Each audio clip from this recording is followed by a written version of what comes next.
Fala, conspiradores. Eu sou a Paty. Eu sou a Beta. E eu sou a Tassi. Juntas nós somos o Pode Conspirar, hoje com a formação completa aqui. Tassiane de volta. Não, gente, as meninas se saíram super bem. Semana passada não teve como eu estar aqui, mas elas saíram super bem. Olha, conseguem levar muito bem o podcast. E aí? Que isso, você tá saindo do podcast? É isso que você tá falando? Não, ao vivo! Não, mas brincadeira, as meninas foram super bem, sim. E, enfim, parece que tá bombando, né? Como as meninas me falaram, né? E eu também o tema, né, é bem, vamos dizer assim, atual, todo mundo tá bem ligado nessa onda de Stranger Things, except myself. Eu também nunca assisti a série, tá? Sério? Então somos duas. Então, Poxa, gente. Tem que assistir. Nossa, eu não tô tendo mais tempo de ver nada. a vida tá desse jeito. Mas Eu é não tô assistindo mesmo. mais nada. Chega final de semana, nem vi meu final de semana. Mas, enfim, gente, não é a gravação hoje aqui não é para a gente fazer uma sessão terapêutica. Ai, bem que poderia. Bom, Momento desabafo. Não era para ser desabafo, mas foi desabafo. Faz parte. Quem assiste já tá acostumado, que a gente dá umas saídas do todo mundo é de casa aqui, né? A gente tá numa roda de conversa. Você vê que a gente tá bem à vontade, já tá até de coberta gravando o podcast, Olha, já tá bem à vontade. Eu já tava acostumada a gravar de pijama, mas agora com cobertura é outro nível. Então já tá bem à vontade. É verdade. Bem, então, gente, já que a gente já falou bastante, vamos pro pod. Tá vendo como faz falta? Alguém para colocar ordem no episódio. Bom, gente, para essa semana a gente trouxe um tema que foi sugestão de um dos conspiradores também, foi do Rafa Zanerato, né, que tá sempre comentando aqui, acompanhando o pod. Né? Então hoje a gente vai falar de um tema nacional, e não só é um tema nacional, mas é um dos casos ufológicos mais importantes e mais bem documentados do mundo todo. Hoje a gente vai comentar um pouco com vocês sobre a Noite dos OVNIs. Uau! Bem, tema nacional sempre é legal de falar. Eu gosto, eu particularmente gosto até mais de falar das coisas nacionais do que de fora, enfim. E vamos lá então para os conspiradores que comentam. Homens e mulheres, moças e rapazes, meninos e meninas. Fique agora com Conspiradores Comentam. Oi!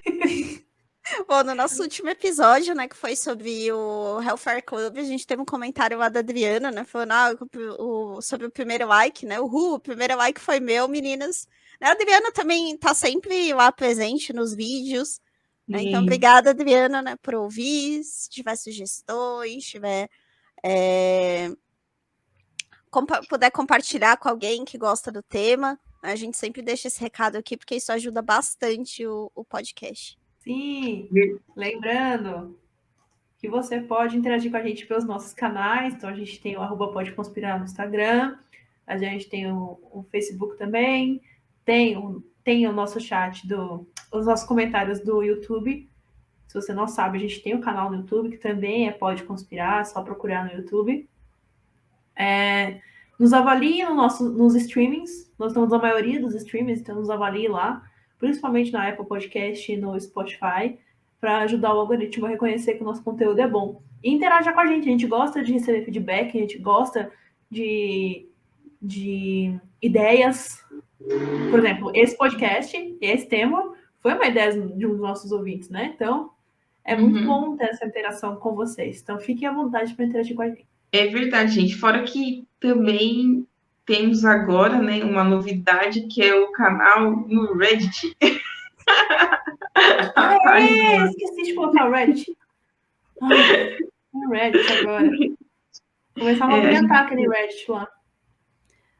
Não, a gente vai subir material, às vezes a gente menciona aqui alguns links, alguns vídeos que não dá para colocar no Instagram, né? Porque acaba não ficando muito bom de visualizar, mas no Reddit dá para colocar bastante coisa. Pro episódio de hoje mesmo dá para colocar bastante coisa lá. Já deixei separado o link do relatório oficial, dos vídeos que tem, aí dá pra gente subir tudo lá. Show. Indicações, gente. Bom, o que eu vou trazer de indicação hoje é um podcast também. É um podcast que se chama Papo Estelar. Né? Eles estão no Spotify. Eu acho que eles têm um canal no YouTube também. Eu vi pelo Spotify, mas me parece que tem um canal. E eles têm Instagram também, Papo Estelar. Eles falam bastante sobre ufologia. Ufologia, seitas. Tem uns temas também bastante interessantes, tipo sonhos lúcidos, karma. Então, eles falam sobre temas bem variados. E é bem engraçado, assim, é de um jeito mais descontraído, parecido com o que a gente faz aqui. Então, se você gosta do Pode Conspirar, provavelmente você vai gostar também do Papo Estelar. Recomendo. Isso aí. Agora vem a minha recomendação, que é do canal Fatos Desconhecidos, que eles gravaram praticamente um documentário, porque é 30 minutos, então já poderia se considerar um documentário, sobre a Noite dos Discos Voadores, com a narração de nada mais, nada menos que o Ivan Lima, enfim, que tem uma voz muito... Eu acho linda a voz dele, pra falar a verdade. Ivan Lima, você tem uma admiradora aqui da sua voz. Mas, assim, é porque, nossa, tipo, eu não sei, pelo menos quando eu vejo, prende minha atenção. Então, eu gosto bastante e eu recomendo para vocês. É muito legal, é muito cheio de detalhes. Eu gostei bastante. E por fim, eu recomendo o episódio de 30 anos desse ocorrido, que foi de 2016, que é um episódio do Fantástico. Ele é bem completinho também, bem resumido, e vale a pena dar uma olhada. Tem no YouTube também.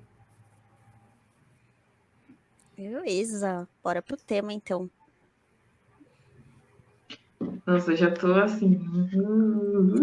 É que podia colocar aquela música que tocava no Domingo Legal, quando aparecia ovos, essas Boa. coisas. Então, Eu gosto, hein? Por favor, se puder. Tô querendo. Então, gente. Tô querendo. Então, galera, hoje nós vamos falar sobre a Noite Oficial dos OVNIs, ou também chamada de Noite dos Discos Voadores. E, bem, o que seria essa noite? É um evento? É tipo uma festa que todo mundo vai fantasiado de OVNI, de disco de ET, com luzes piscantes, poderia ser um tema de uma festa fantasia, de uma balada, coisa do tipo. Olha, eu frequentaria, não julgo, não. Olha, eu acho que esse dia... Acho não. Quando o podcast crescer muito e a gente puder fazer festas com o podcast, eu acho que vai ser a primeira festa nossa com esse tema. Essa é a noite oficial dos OVNIs.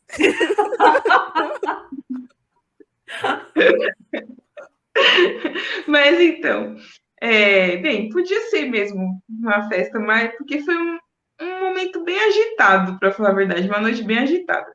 Aconteceu numa noite, isso aí posso dizer para vocês que foi.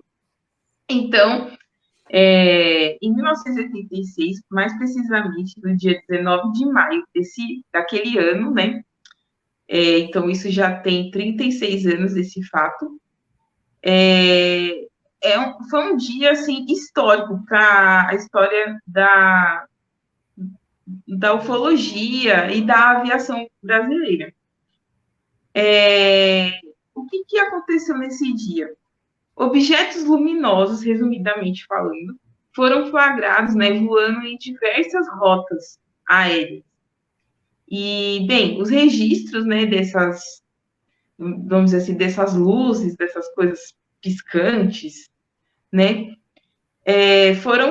aconteceram, né, que tem mais relatos em São Paulo, Goiás, Rio de Janeiro, Paraná e também no estado de Minas Gerais. Mas também, gente, é datado de que houve também em alguns outros estados aparições, mas mais concentrado nesses estados que eu falei para você. E, na verdade, assim, até hoje ninguém sabe o que eram essas coisas iluminadas, né? Esses objetos luminosos, mas, como todos nós sabemos, qualquer objeto luminoso que está no céu e que tem uma aparência estranha e que está ali flutuando, sei lá o que fazendo, é classificado como OVNI, ou seja, um objeto voador não identificado. Então, existem vários relatos sobre esse dia, e um dos relatos assim mais espantosos é que sempre que alguns aviões que estavam ali no céu se aproximavam dessas luzes, desses objetos, eles fugiam, né?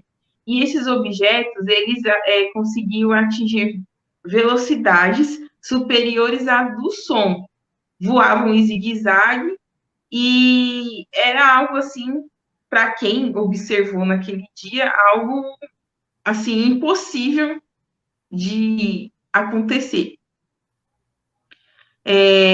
Também, né, nessa noite aí dos OVNIs e tal, tem uma grande documentação aí por trás do que foi registrado na época, né? Também tem um grande número de testemunhos de pessoas que disseram que viram, inclusive tem aí datado de que tinha que 2.000 militares chegaram a avistar esses objetos, enfim. E, assim, não foi só uma noite, né, galera? Fala a noite dos OVNIs, mas, na verdade, foi um fenômeno aí que durou 10 dias, né? Foi bastante tempo. Tanto é que, na época, foi bem relatado nas principais fontes de notícia voltadas à parte da ufologia. Enfim. E o que acontece que, assim, volta e meia esse assunto vem aí à tona na mídia, né? Porque existem ainda pesquisas que estão sendo realizadas sobre esse fenômeno até então. Mas a gente vai falar hoje um pouco, eu estou dando essa introdução, mas nós vamos falar mais assim, de uma forma mais detalhada para vocês, realmente o que foi essa noite dos OVNIs. Então, a Noite dos OVNIs, ela começa mais precisamente por volta das 8h50 da noite, em São José dos Campos, né, numa torre de observação. São José dos Campos, naquela época, não tinha, assim, um aeroporto com radares, por exemplo, era um aeroporto, né, de menor porte. Então, essa observação, ela foi feita com binóculos, né? Então, a pessoa que estava lá na torre de observação começou a ver algumas luzes estranhas no céu, né? Essas luzes começaram a causar muita estranheza para a pessoa, né? Porque, né, enfim, começou a ver esses objetos luminosos que eram meio amarelos, depois eles ficavam um pouco alaranjados, assim, multicoloridos, que ficavam parados, né? E como a Tassi mencionou, fazia alguns movimentos de zigue-zague, movimentos estranhos. Então não parecia ser um balão, né? Não era um avião também, porque não se comunicou com a torre, ou se era um avião, deveria ser um avião não autorizado, né? Porque ele não se comunicou com a torre, e aquilo chamou muito a atenção, né, da pessoa que estava ali naquele radar. E aí, no radar não, né, na torre. E aí essa torre, ela começa a se comunicar com outros aeroportos para tentar entender o que está acontecendo. Então, essa pessoa da torre ali de São José dos Campos entra em contato com a torre de São Paulo, né? Tenta conversar com o aeroporto de Guarulhos, aí sim o aeroporto maior, né? O aeroporto de Guarulhos começa a observar isso por volta das 9h10 daquela noite, né? Eles começam a perceber uma movimentação estranha. E aí, já São Paulo, né, com um pouco mais de estrutura também visualizando aquilo, resolve informar o Centro de Tráfego Aéreo de Brasília. E aí é que a coisa começa a ficar muito louca. Quando Brasília recebe essa informação, eles resolvem abordar algumas aeronaves. Brasília, para quem não sabe, tem um órgão, né, de controle de tráfego aéreo, e aí sim com radares, é um controle até bastante voltado para a segurança nacional, que se chama SINDACTA. E esse controle está vinculado a um Centro de Operações de Defesa Aeroespacial, que é o CODA. Então, essas duas entidades aí, o SINDACTA e o CODA, começaram a ficar um pouco preocupados. A princípio, lógico que ninguém pensou em OVNIs. Essa conclusão veio depois, mas a primeira preocupação foi de ser uma invasão do espaço aéreo brasileiro, porque coisas luminosas está aparecendo no radar, então são objetos sólidos.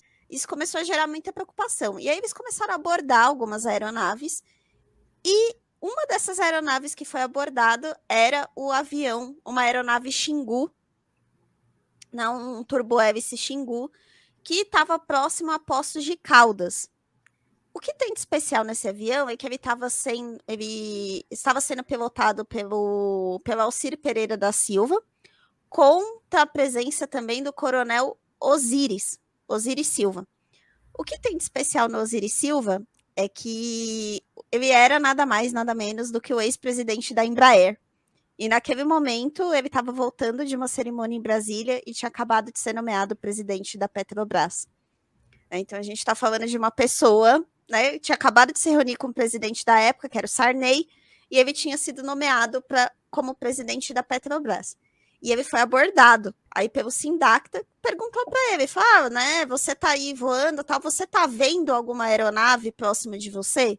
Ele respondeu que não, e aí o Sindacta abre para ele que tinha essa situação de objetos, né, voadores não identificados e pergunta se ele tá vendo alguma coisa. Né? E aí eles começam a tentar fazer uma observação visual desses OVNIs e eles conseguem ver. Então, o relato aí do Osiris é que ele vê uma luz muito forte, fixa no espaço, de uma cor amarela, e que quanto mais ele se aproximava desse objeto, mais o objeto se desviava dele, a luz enfraquecia, começava a fazer movimentos em zigue-zague.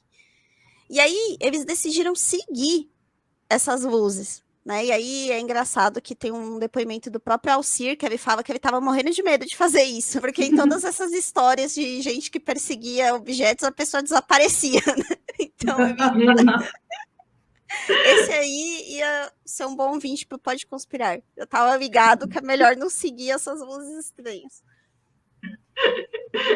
E eles decidem seguir aí essas luzes continuam desviando da aeronave, aparecendo e desaparecendo, e eles acabam até se aproximando muito do solo, eles chegam o mais baixo possível para tentar mesmo ver alguma coisa, né, de uma forma um pouco melhor. Só que aí o Xingu ele começou a ficar sem combustível, né, então eles tiveram que parar essa observação que eles estavam fazendo. As luzes, elas continuam aparecendo, né, então esse fenômeno não acabou com esse avistamento deles. E aí, por volta das 9h20, o governo decide que é hora de começar a mandar algumas aeronaves a mais para verificar o que está acontecendo. Não, eu acho isso incrível, porque começou às 19h, aí 9h20, agora a gente vai mandar, cara, porque agora não tem como. Não tem como não mandar, né? Não, pera. Não, já acionou o CODA, já acionou o Sindacta. Não... Agora eu vou mandar um avião. Show. Bacana. Bacana. Não, e você vê que a coisa foi séria mesmo. Foi? Tem um custo enorme para você liberar essas aeronaves aí. Como a gente vai ver aqui no longo do episódio, era aeronave caça. Então, caríssimo. Uhum. Então, era mais ou menos 21h20, né? E aí, quando o chefe do CODA, o major aviador Ney Antunes Siqueira, que já tinha sido, né, informado sobre a ocorrência desses objetos não identificados, chegou ao Centro de Operações Militares, que é a COPM.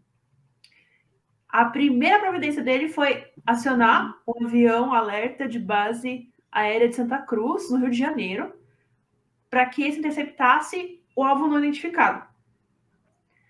Daí, no Rio de Janeiro, o piloto do alerta, que era o tenente aviador Cléber Marinho, que foi o primeiro a voar, certo?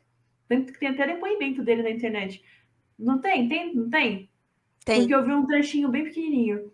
O tenente aviador Cléber Marinho, e que até então ele ainda trabalhava há mais ou menos 5, 6 anos atrás, ele ainda trabalhava pro exército, né? Trabalhava com aviação. Ele era primeiro tenente da reserva e ele tinha mais ou menos 250 horas voadas até a aparição desses OVNIs.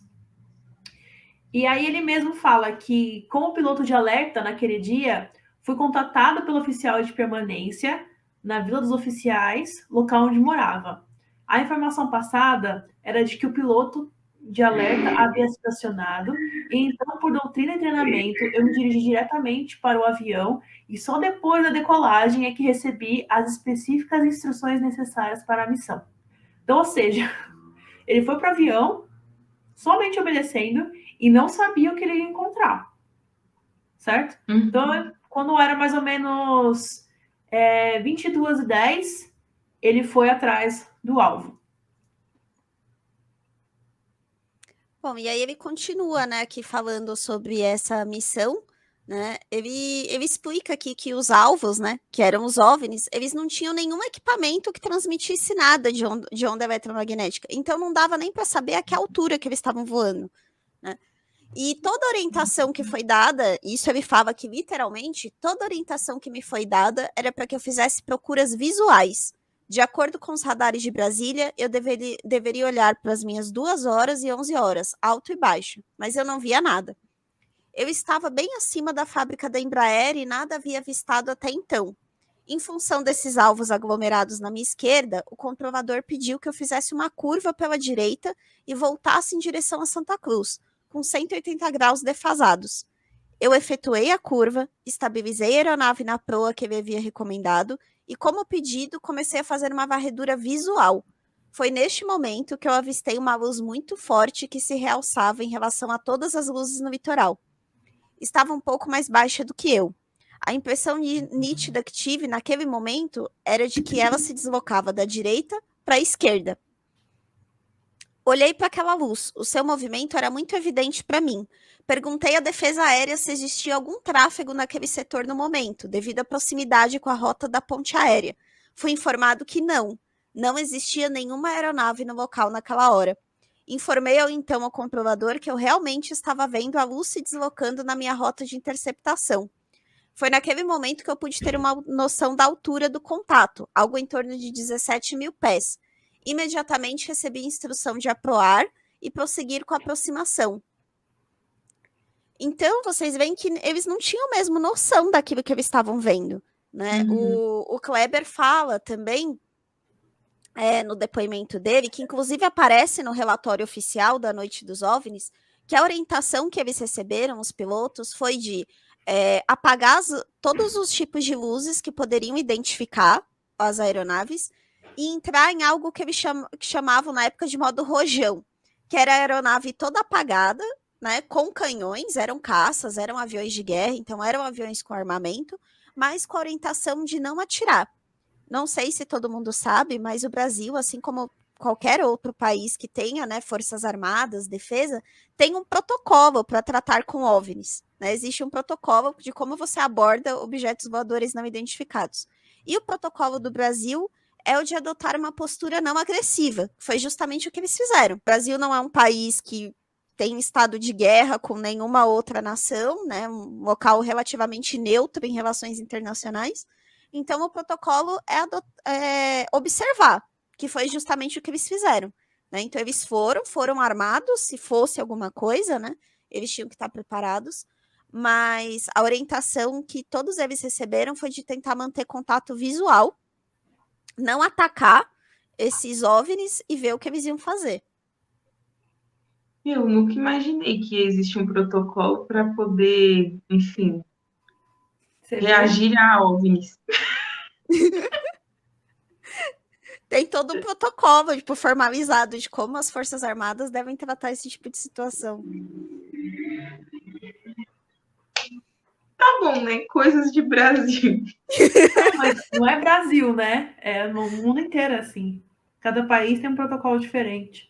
Uns são mais agressivos, outros menos. A gente só observa. O Brasil é que nem o meme do Michael Jackson comendo pipoca.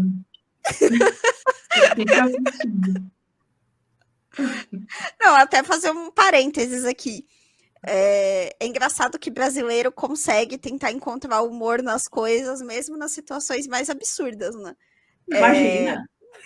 Tem os áudios disponibilizados no Arquivo Nacional e a gente vai deixar o link lá na página do Reddit também para quem quiser ouvir. Tem as gravações todas, de todas as torres de comando dos aviões, e é muito engraçado, tem uns trechos muito engraçados. Inclusive, ganhou o nome de Noite Oficial dos OVNIs, porque um deles faz essa piadinha, né? Fala, bem-vindo à Noite Oficial dos OVNIs. Então, eles mesmos ficam zoando e é muito. Tem uns trechos que são engraçados. Vale a pena ouvir se vocês tiverem um tempo. Aí sim é Brasil. É. Fazendo meme desde 86. Bom, então, ao mesmo tempo que acontecia, né, essa interpretação do F5 é isso, do F5, em outras regiões também eram detectados alvos. Então, por exemplo, no nordeste de Anápolis, que faz parte do estado de Goiás, também foi um F-103 Mirage, cujo foi pilotado pelo capitão aviador Rodolfo da Silva Souza, e também teve um outro F-5, no qual foi pilotado pelo capitão Márcio Brizola Jordão, que foi na base de Santa Cruz. Então, ambos, né, tanto em Anápolis quanto na base de Santa Cruz, foi esse pedido para que fosse acionado os caças diferentes. E aí eu achei importante falar que, assim, eles levaram a situação tão a sério que o próprio capitão Jordão, ele fala aqui, ó, eu não estava escalado nesse dia, eu não estava de alerta. Tinha ficado em Santa Cruz para estudar para uma prova de ensaio de voo. Quando o alerta foi acionado, pensei que era treinamento e continuei estudando, até que o soldado de serviço veio com a informação de que estavam precisando de outro piloto para voar. Ele só disse que havia uma situação de detecção de contatos desconhecidos e que até o avião reabastecedor deveria ser acionado. Então, para vocês terem uma noção, a maioria dos aviões foram acionados. E aí ele continua. Sempre tem um avião reserva preparado, de Jordão, né? Que é o capitão de Jordão. E no caso, quem não estava preparado era eu, o piloto. Mas eu aqui estava no esquadrão, então eu fui. Entendeu? Tava lá mesmo, então eu fui. E foi assim, gente. Então, isso aconteceu por volta de mais ou menos 11h15. Então, a gente tem o capitão Jordão, a gente tem o capitão Silva Souza, e temos o Kleber também já voando lá em, já esqueci, São José dos Campos. Também em Anápolis, a gente tem mais um caça, né, que foi outro também, pilotado pelo Armindo Souza Viriato de Freitas, né? Então, só de Goiás saíram aí vários pilotos, né? O depoimento do capitão Viriato, ele é muito importante porque ele foi uma das pessoas, um dos pilotos, né? Aconteceu com o Brizola, Jordão também aconteceu, mas o Viriato, ele tem um relato bem detalhado da perseguição aos OVNIs. E ele fala coisas muito interessantes, né? Ele diz, por exemplo, que chegou um momento da perseguição que ele começou a achar que aquelas luzes elas tinham uma certa inteligência. Por quê? Elas ficavam numa distância próxima da aeronave dele, mas não chegavam perto o suficiente para que tivesse, né, um contato propriamente, que ele conseguisse ver propriamente o que estava acontecendo. Mas ele fala, por exemplo, que ele chegou a tentar fazer um giro, né, 180 graus para se aproximar, e que as luzes também fizeram isso, e foram parar atrás da aeronave. Então era como se elas soubessem que elas estavam sendo observadas, né, e quisessem mesmo se desvencilhar. E tem uma afirmação do Viriato que também intriga bastante, e que se vocês procurarem material sobre isso, vocês vão encontrar em muitos lugares falando, é da velocidade que essas luzes se moviam. Ele relata que ele já estava no modo supersônico e não conseguia chegar. E pelos cálculos dele, essas luzes já estavam numa velocidade de Mach 15.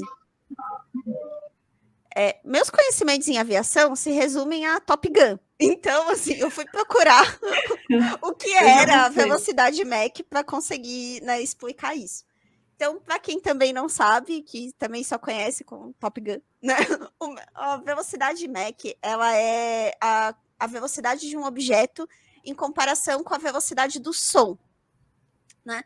Então, cada nível do Mach 1, Mach 2, Mach 3 escalona em 1.225 km por hora, que é a velocidade do som nas condições normais aí de temperatura e pressão.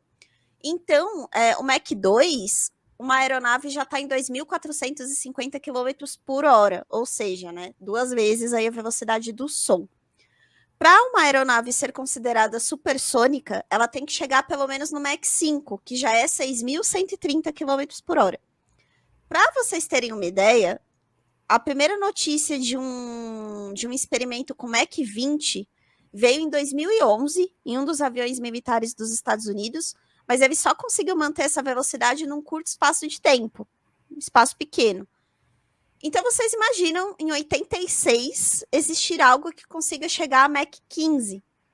É muita coisa.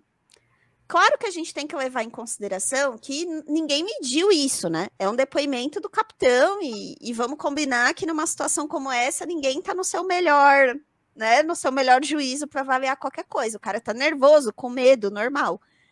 Mas ele era um piloto muito experiente, né? Então, por mais que não fosse um Mach 15, talvez isso seja muita coisa, mas devia estar numa velocidade relevante, né? Não, só o Tom Cruise conseguiu um Mach 10. Referências para quem assistiu Top Gun 2. Só ele conseguiu. Então, aí na tela tá aí as bases, né, no qual os OVNIs eles foram avistados. Então, a gente tem São José dos Campos, né, tem a base de Anápolis e tem a base de Santa Cruz. Olha a região que cobre, é muito grande, né, se você parar para pensar. Por isso que o susto foi tremendo. Porque eles cobriram uma região gigantesca. Sim. É muito grande. São quantos? Se eu olhar ali, foi acionado muitos estados ao mesmo tempo, as regiões no qual eles foram avistados. Por mais que dessas bases tenham saído os aviões, né? A região com a qual os OVNIs cobriram, olha, era de assustar. Realmente foi de assustar. Essa movimentação aí do dia 19 durou mais ou menos até umas 11h30 da noite, que foi quando um dos últimos caças, né, decolou. E aí esses últimos que saíram de Anápolis já não viram mais, já não tiveram mais contato, né? Mas foi um intervalo aí de algumas horas com um avistamento muito intenso na noite do dia 19. Né? Então, a gente tem o Tenente Kleber, que foi o primeiro a subir no F5, né? Falando que ele atingiu a velocidade supersônica também.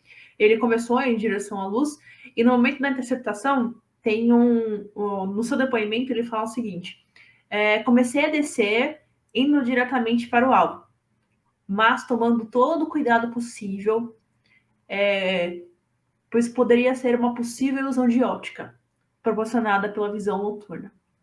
Eu podia estar vendo uma luz dentro d'água, um grande navio como holofote.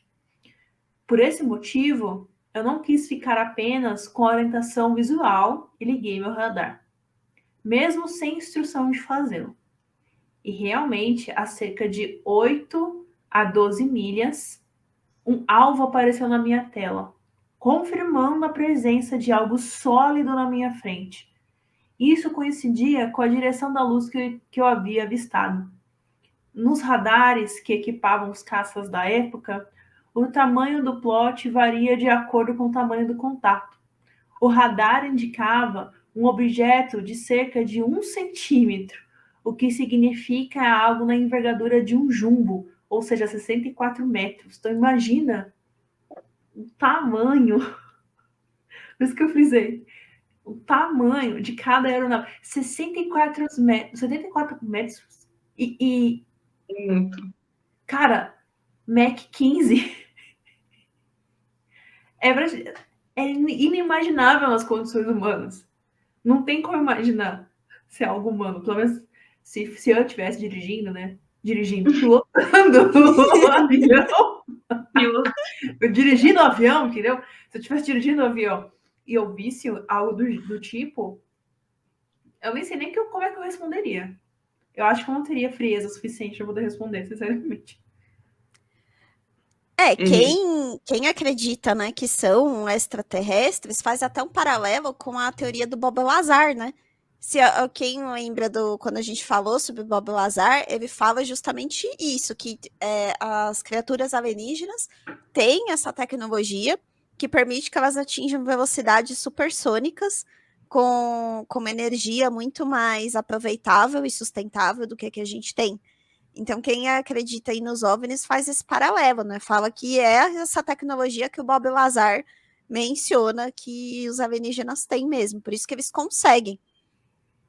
Porque mesmo se fossem, por exemplo, aeronaves militares, supondo que não fossem OVNIs, fosse uma tecnologia militar, para conseguir manter todo esse tempo de navegação com essa forma de navegação de zigue-zague, de se manter parado, ou eles teriam que ser acompanhados por vários aviões tanque, que não parece ser isso que aconteceu pelas observações, ou eles teriam que ter uma tecnologia nuclear. Seria algo que poderia explicar. Essa imagem aí é a imagem dos OVNIs, né? É o que seria de movimentação, né? Então, é porque assim, ó, vou falar para vocês. Se eu olhando essa imagem, para mim é o seguinte: o que tá do meu lado esquerdo aqui, da tela, seria o que pode ser o lado direito, não sei, que eu sou meio confuso com os negócios de lado. Para mim, parece uma ameba, sei lá. E do outro lado, parece um bebê, velho. Sabe? Olha bem. Um bebezinho que tá na barriga da mãe. Então, só vai conseguir ver quem foi pro YouTube agora ver.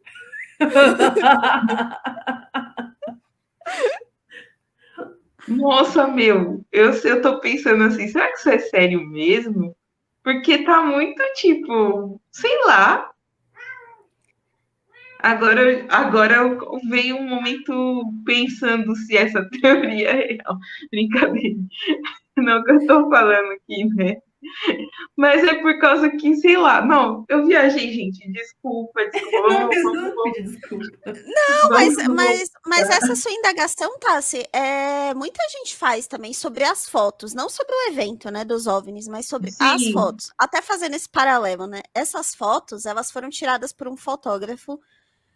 O nome dele é Adenir. Deixa eu pegar aqui a foto. Deixei separadinho aqui, ó. Do Adenir Brito. O Adenir Brito era um fotógrafo de São José dos Campos, então ele trabalhava no jornal local lá, que era o Jornal Vale Paraibano, e aí ele conta que nesse dia 19 de maio, ele estava trabalhando, e aí começaram a cair várias ligações lá na redação, falando sobre essas luzes, de pessoas na cidade vendo isso. Ele conta que a princípio eles não deram muita atenção, mas aí começou a ficar aquele burburinho muito forte, as ligações não paravam e ele decidiu sair para ver com uma colega da redação. E aí, na hora que ele viu o que estava acontecendo, ele diz, né, no relato dele, que ele tirou várias fotos dessas luzes que estavam no céu e essas fotos ficaram com ele lá na redação. Cerca de um mês depois, ele fala que foi visitado por uma pessoa que se dizia pesquisadora da NASA. Ele dá até o nome, James J. Hurtak. Fala que essa pessoa compareceu lá e pediu os negativos para uma pesquisa. E não preciso dizer que esses negativos desapareceram. Na versão da história dele, os negativos desapareceram quase na totalidade. Ele só conseguiu salvar esses dois. Que são essas imagens, né, que quem está vendo aqui no YouTube estão estampadas aqui. Então, as fotos, muita gente levanta suspeita mesmo, tá? Não foi só você. Não, é porque tá parecendo muito um bebê, velho, esse daqui do lado, sei lá. E o outro, uma ameba, ou sei lá, podia ser também espermatozoides, né? Já estava ligado com o bebê aí do rolê. Enfim. E de novo, foto pixelada, sem iluminação, e aí a gente já tá em É, 86, né? Tinha câmera boa então, já em 86. pois é. Eu não vou falar que isso foi feito no Photoshop, porque eu acho que naquela época nem tinha ideia de Photoshop. Mas que essas fotos são meio estranhas, são. Mas Ah, se é o gente, que mas sobrou, imagina, a gente está falando de algo muito veloz, não tem como a câmera pegar com resolução.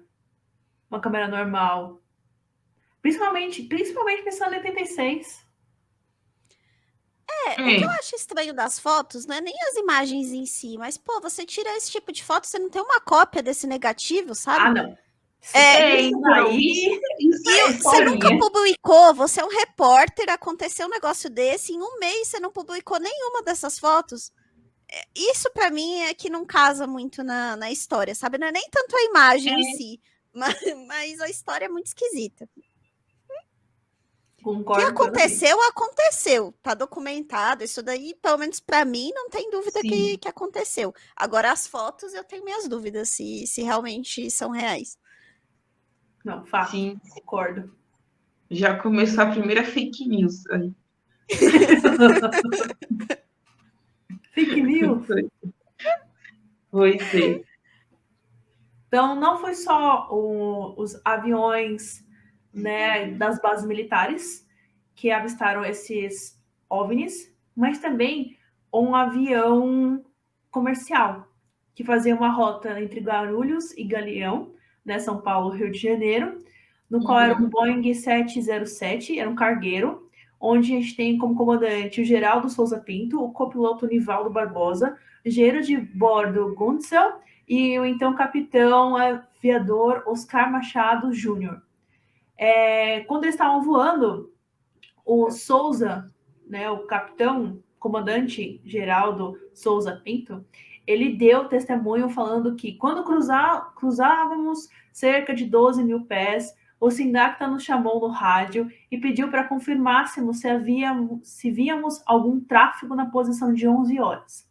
É normal que isso ocorra, mas estranho foi quando, após respondermos negativamente, ele ter dito: para sua informação, trata-se de um OVNI. Até então, quando eles receberam essa notícia, eles ficaram olhando um para o outro, não sabiam muito o que fazer. O controle da região ali, se eu não me engano, era de Guarulhos, confirmou a informação de que realmente eles conseguiam ver no radar algo parecido, né? São plots no radar. E foi aí que eles souberam mais cedo que a Força Aérea já tinha sido ativada para poder interceptar esses OVNIs. Então você imagina, você está executando seu trabalho normalmente e de repente, do nada, assim, você vê um OVNI do seu lado, entendeu? Você está ali trafegando, você vê o OVNI do seu lado. Eu não tenho maturidade para ser pilota, gente. Para ser. Não tenho maturidade. Eu acho que eu não teria inteligência emocional suficiente para poder fazer isso, né? Mais tarde, os tripulantes do Boeing, abaixaram as luzes dentro da cabine e acenderam os faróis externos, buscando visualmente contato para ver se eles conseguiam visualizar. Então, ele comenta, né? Éramos 4 tripulantes no cockpit, escuro de um avião cargueiro, buscando os céus ávidos de encontrar uma explicação sobre aquilo que tanto se aproximava do nosso 707.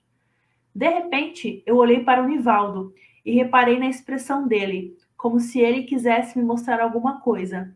Ele disse que algo tinha se deslocado deixando um rastro luminoso, mas poderia ser um meteorito, o que seria muito comum.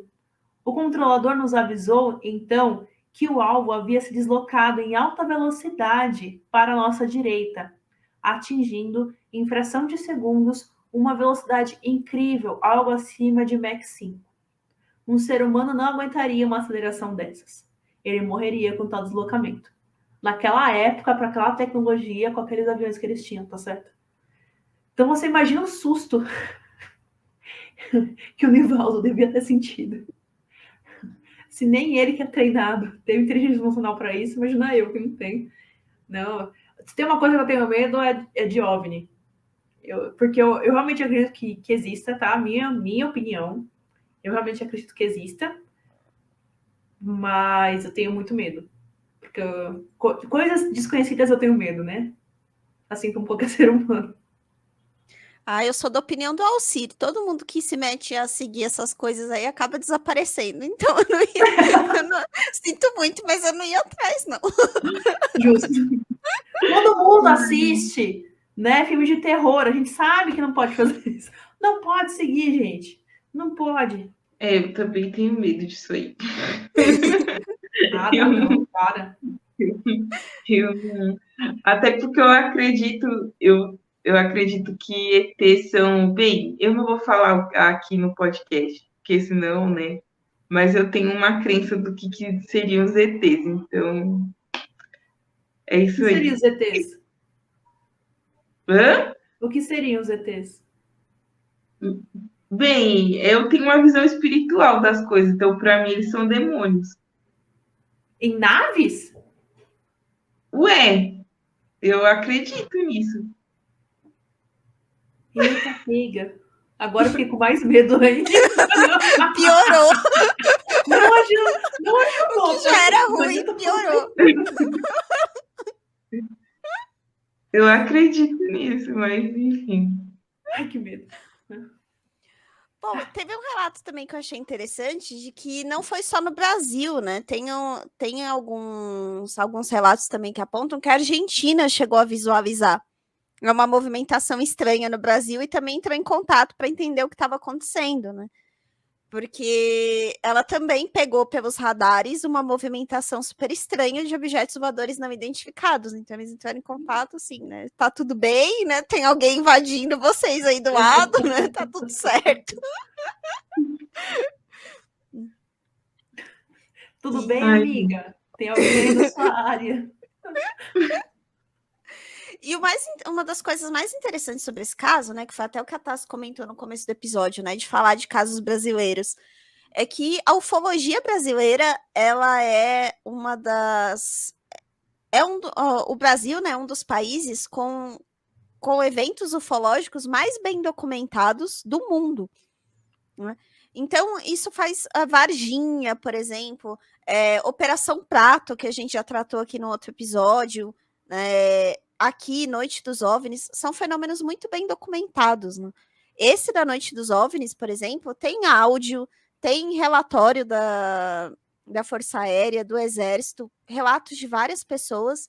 Então, é um dos eventos assim determinantes para a história da ufologia, né? E às vezes a gente fala tanto, por exemplo, de casos que aconteceram nos Estados Unidos, né, que acabam ficando mais populares até por conta aí do cinema e tal, mas eles não são tão bem documentados como os casos brasileiros. É notório. Sim. gente, E assim, complicado. no total, nessa noite apareceram, pelo menos os que, né, o que consta no relatório, se eu não me engano, são 21 OVNIs, certo? 21. Isso mesmo. Cobriram toda a área. Então, esse número de 21, eu vi também num lugar falando sobre a Noite dos OVNIs, que também é discutível os 21. Por quê? A gente está falando aqui de um evento sob várias perspectivas diferentes. Então, teve lugar que teve visão no radar, mas não teve confirmação visual. Teve outros lugares que teve confirmação visual e não teve no radar. Então, o que o Exército fez para chegar no número de 21 foi usar a confirmação simultânea. Então, eles contaram aquilo que teve confirmação radar e visual.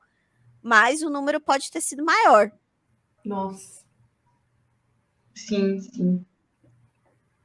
Bem, gente, eu queria acrescentar uma coisinha aqui também no episódio. Bem, não sei se vocês vão falar mais de alguma aparição, alguma outra coisa assim, que ocorreu entre os 10 dias, ou não. Não. Então tá bom. Então, queria acrescentar aqui também para vocês sobre um relatório final das ocorrências do que aconteceu no dia 19 de maio, Inclusive, esse relatório ele foi assinado ali pelo interino do Comando da Aeronáutica, o José Pessoa Cavalcante de Albuquerque, e foi datado em 2 de junho de 1986, porém, só em 25 de setembro de 2009 é que esse relatório veio a público. E, bem, o que fala nesse relatório, né? Ele tem algumas informações sobre os OVNIs, sobre esses objetos, e essas informações seriam assim, que a altitude desses objetos oscilava entre menos de 1,5 km em mais de 12 quilômetros, que eles eram visualizados pelos pilotos, né, devido às cores branca, verde e vermelha, mas também se movimentavam com as luzes apagadas, que eles eram capazes de acelerar e desacelerar de maneira brusca. E, bem, ainda mais, lá tem ainda mais uma frase que, né, nesse documento que está falando assim, ó, como conclusão dos fatos constantes observados em quase todas as apresentações, este comando é de parecer que os fenômenos são sólidos e refletem, de certa forma, a inteligência, pela capacidade de acompanhar e manter distância dos observadores, como também voar informação, não forçosamente tripulados.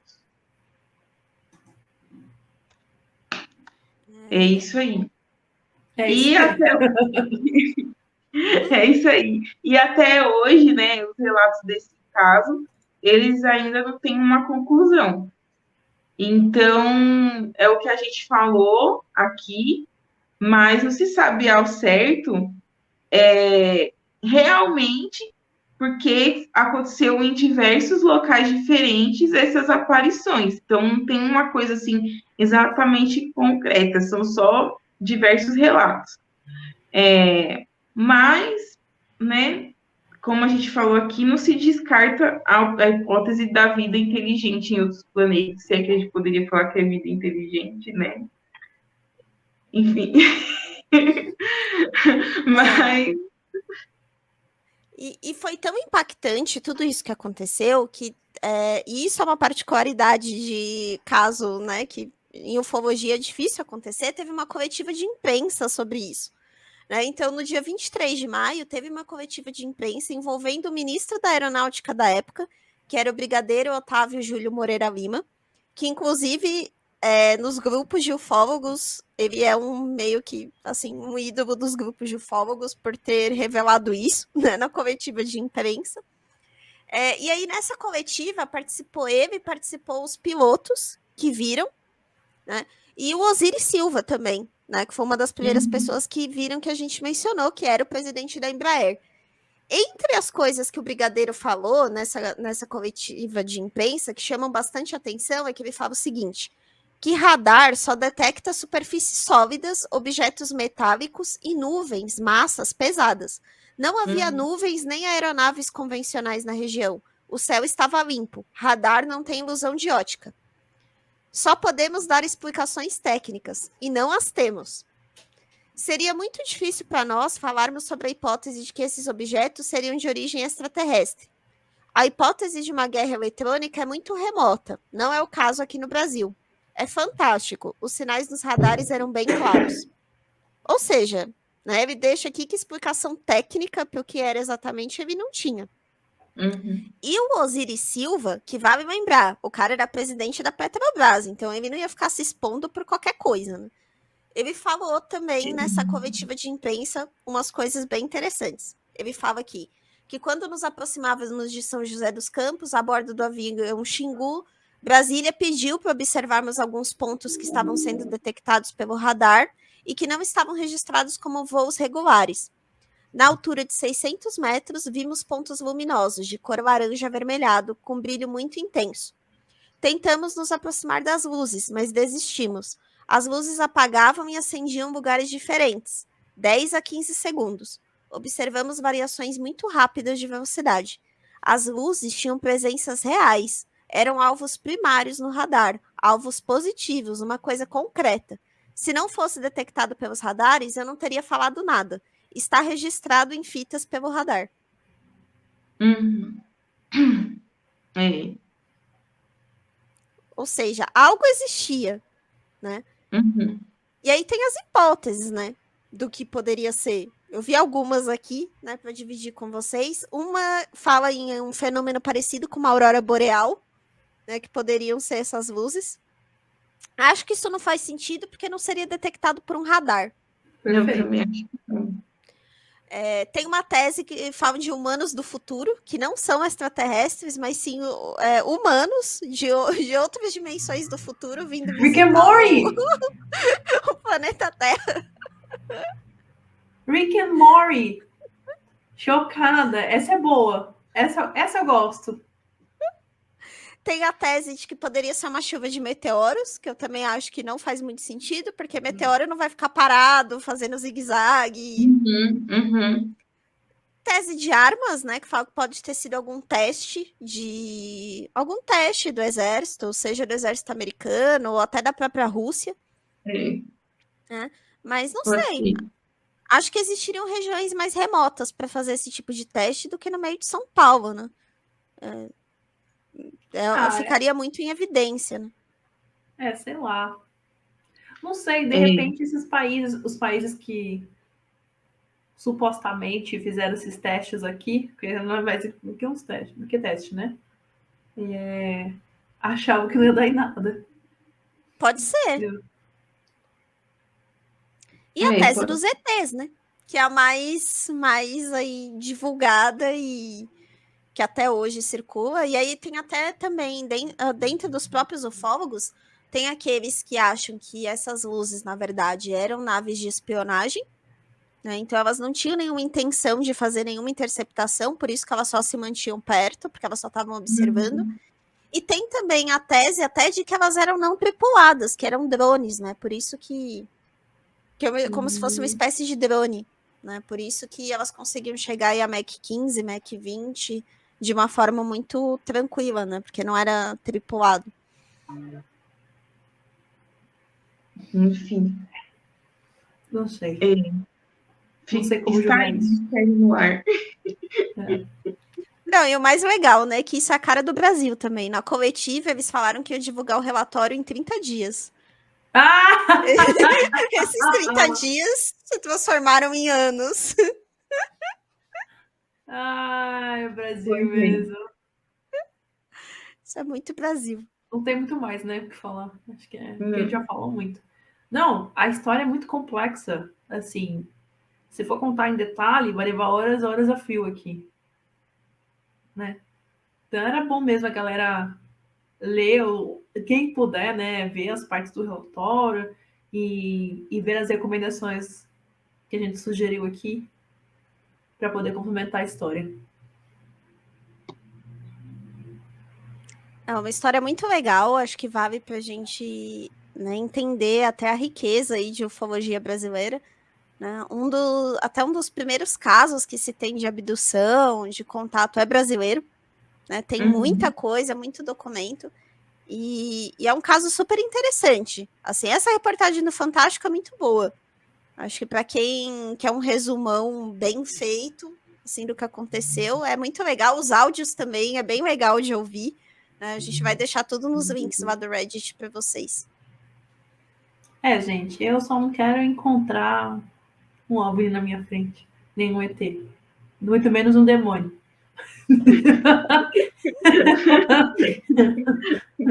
Então é isso aí. Beijos e tchau. Sim, gente. Eu também não tenho vontade de encontrar nada disso, não. Apesar de já ter até sonhado quando era criança que um dia eu ia ser astronauta. Mas não aconteceu. Brincadeira. Não, mas é sério. Tipo, acho que quando a gente é criança, assim, a gente vê essas coisas meio de universo e tal, e desperta aquela vontade, né? De também explorar o universo. Porém, eu acho que é muito perigoso. Então, prefiro só ficar na pesquisa mesmo e tá ótimo. E, por favor, ETs, não venham até mim. Pode ir até os outros aí, mas a mim Mas é isso, gente. Foi legal esse episódio de hoje. Espero que vocês tenham gostado. E nos vemos no próximo episódio. Valeu. Tchau, tchau. Tchau, tchau. Pronto. Esse ao vivo dá um. Será que tá? Será que configurei certo? Será? Vamos começar a subir comentário aqui do lado e a gente vai saber que tá ao vivo. É muita coisa. Misericórdia. É mesmo, porque eu já dei uma perdidaço aqui, já tô perdida.